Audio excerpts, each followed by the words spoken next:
कहते हैं। मान्यवर जाकिर नाइक जी को नमस्कार। मैं लालचंद आर्य, नयाबास आर्य समाज मंदिर से। सबसे पहले मान्यवर रोशन लाल जी से एक सवाल करना चाहता हूँ।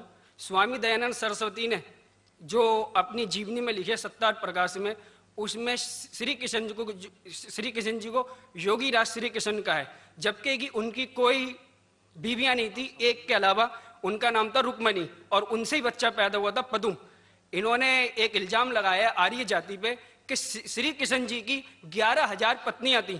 कृपा आप समाधान करें और इसका जवाब आप पूर्ण लें इनसे कि इन्होंने जो इल्जाम लगाया है क्या वो सही है या गलत है।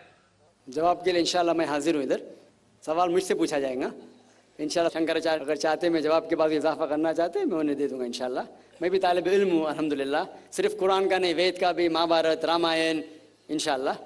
पहले आपका सवाल दूंगा इंशाल्लाह, बाकी जो शंकराचार्य ने कहा उसका भी जवाब दूंगा। भाई साहब ने कहा कि जो मैंने इल्ज़ाम लगाया कृष्ण के 16,000 से ज़्यादा बीवी थी, वो इल्ज़ाम ने वो आपके महाभारत में लिखा हुआ है।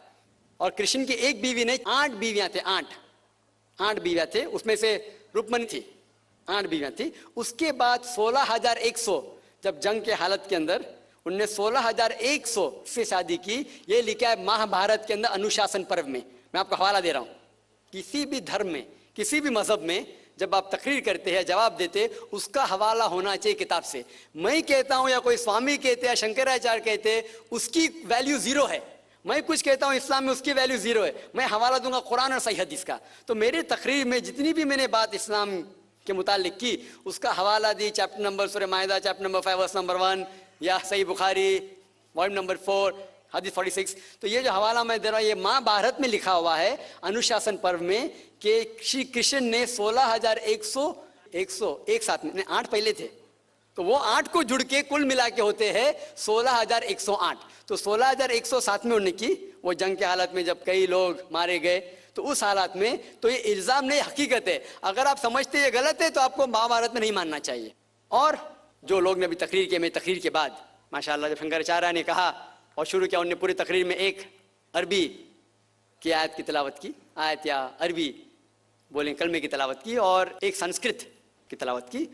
और कई लोग ने जब उन्हें कहा ला इलाहा इल्लल्लाह मुहम्मद रसूलुल्लाह, जब उन्हें कहा कलमे शहादत ला इलाहा इल्लल्लाह मुहम्मद रसूलुल्लाह, बहुत लोग ने ये समझा होगा कि जो कह रहे हैं शंकराचार्य वो मुसलमानों को बहलाने के लिए कह रहे होंगे।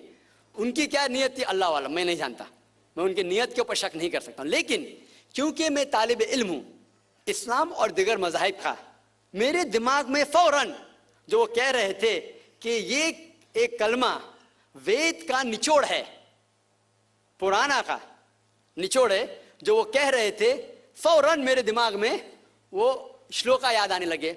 और शंकराचार्य बिल्कुल सही कह रहे थे। उनकी नीयत क्या थी अल्लाह आलम, लेकिन वो बिल्कुल सही कह रहे थे कि अगर आप हिंदू मजहब की किताब पढ़ेंगे, उन्हें सही कहा कि हिंदू मजहब, ये नाम जो हिंदू है ये ब्रिटिशर्स ने दिया है, अंग्रेजों ने दिया। ये हिंदू लफ्ज जो है अंग्रेजों ने दिया है, सही नाम होना चाहिए वेदांतिस या सनातन धर्म। ये हिंदू जो नाम है, ये हिंदुइज्म अंग्रेजों ने दिया। हिंदू नाम सबसे पहले पर्शियन लोग ने जब आए थे हिमालय के जरिए, और जो अरब लोग आए थे हिंदुस्तान में, उन्होंने नाम हिंदू दिया। और आप इंसाइक्लोपीडिया ब्रिटानिका में पढ़ेंगे वॉल्यूम नंबर 20 रेफरेंस नंबर 581, उसमें कहा गया है कि Hinduism is a group of beliefs for people living in India. तो हिंदुइज्म जो लफ्ज है ये अंग्रेजों ने दिया है, सही लफ्ज होना चाहिए सनातन धर्म। और बिल्कुल सही है कि सबसे ऊंची किताब हिंदुइज्म में वेद और उपनिषद पुराना। अगर आप पढ़ेंगे छंदोग्य उपनिषद अध्याय 6 सेक्शन नंबर 2 श्लोका नंबर 1, उसमें लिखा गया है एकम एविदित्यम, भगवान एक ही है, दूसरा नहीं है। श्वेताश्वतर उपनिषद में लिखा हुआ है अध्याय 6 श्लोका नंबर 9 में, नाचस्य कशिज जनिता न चदीपा, ये संस्कृत कोटेशन है, जिसके मानी होते कि उस भगवान का कोई रब नहीं है, ना कोई वालिदैन है, उसका ना कोई पालने वाला है, ना वालिद है ना वालदा है। आगे आप पढ़ेंगे लिखा हुआ है श्वेताश्वतर उपनिषद में अध्याय 4 श्लोका नंबर 19 में, न तस्य प्रतिमा अस्ति, उसके जैसा कोई भी नहीं है। और सारे किताबों में से जो सबसे ऊपर किताब है, जिस तरह शंकराचार्य ने कहा, वो है वेद। और 4 वेद है, ऋग्वेद, यजुर्वेद, सामवेद और अथर्ववेद।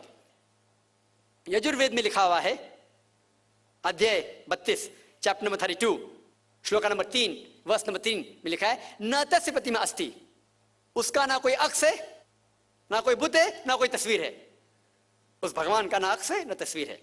और आगे लिखा हुआ है यजुर्वेद में अध्याय 40 श्लोका नंबर 9 में, अंधात्म प्रविशंति या असम्मुति उपास्ते। अंधात्म मीन्स अंधकार, प्रविशंति मतलब अंदर जाना।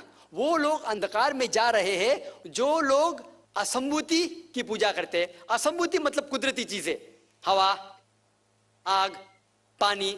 जो लोग कुदरती चीजें की पूजा करते हैं वो अंधकार में जा रहे हैं। और आगे श्लोका कहता है कि वो लोग और गहरे अंधकार में जा रहे हैं जो लोग संभूति की पूजा करते हैं। संभूति मतलब बनाई हुई चीजें, मतलब टेबल, चेयर, गाड़ी, बुत, ये जो बनाई हुई चीजें हैं उसकी अगर पूजा कर रहे हैं तो और अंधकार में जा रहे हैं। और आप पढ़ेंगे ऋग्वेद, चारों वेदों से सबसे ऊंचा वेद है ऋग्वेद। ऋग्वेद में लिखा हुआ है, जिल्द नंबर 1, बुक नंबर 1, किताब number 1, him number 164, shloka number 46, एकम सत विप्र बहुधा वदान्ते, जिसके मानी है सच एक है, सच्चाई एक है, भगवान एक है। और संत लोग भगवान को मुख्तलिफ नामों से पुकारते हैं लेकिन भगवान एक है। और जो उनने संस्कृत में श्लोक पढ़ी वो आदि श्लोक थी, पूरी श्लोक में पढ़ूंगा इंशाअल्लाह। वो श्लोक जो उन्होंने पढ़ी वो ब्राह्म सूत्र है, हिंदुइज्म के ब्राह्म सूत्र है। एकम ब्राह्म द्वितीया नास्ते, आदि पढ़ी, पूरी है। एकम ब्राह्म द्वितीया नास्ते नहना नास्ते नास्ते किंचन, जिसके मानिए भगवान एक ही है, दूसरा नहीं है, नहीं है, नहीं है, जरा भी नहीं है।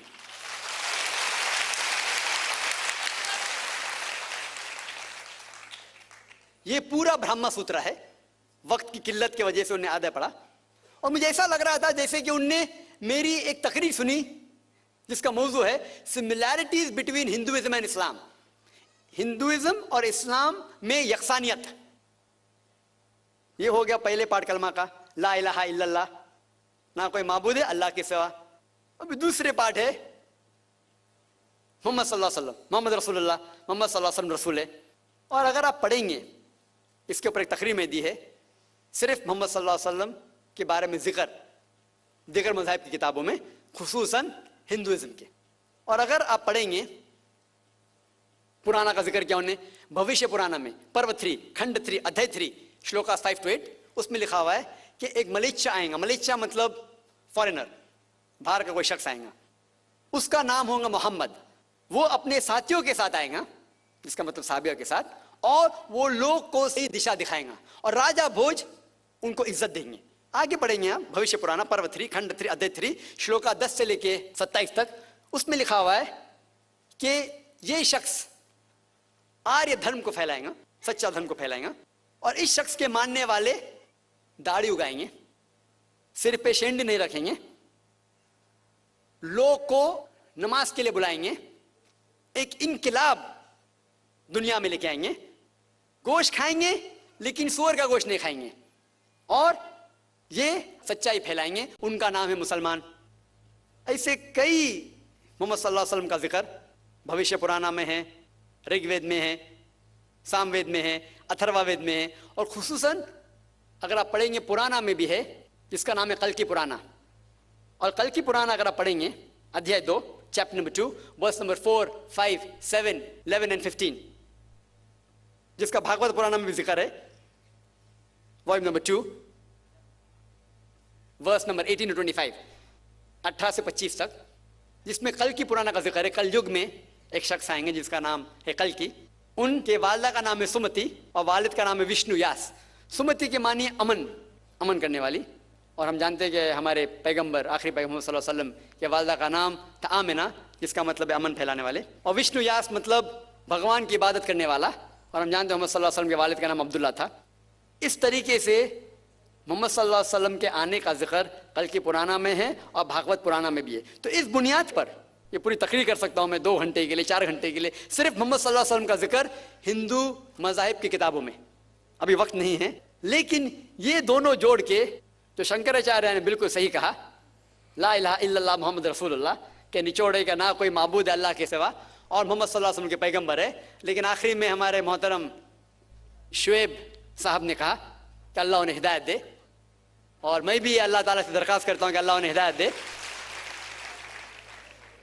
ना ही सर कटाने की इस्लाम के लिए, इस्लाम के ऊपर अमल करने का। हो सकता है कि काफ़ी चीज़ पर अमल करते होंगे, लेकिन मुकम्मल जिस तरीके से कहा गया है उनके वेद के अंदर, कल की पुराना में, एक शख्स आएंगे जो आपको सीधी रास्ता दिखाएंगे।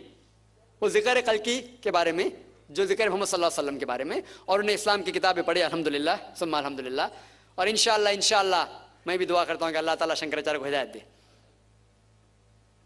तो जो भी सवाल का जवाब है अल्हम्दुलिल्लाह किताबों के हवाले से होना चाहिए, वो सही जवाब है।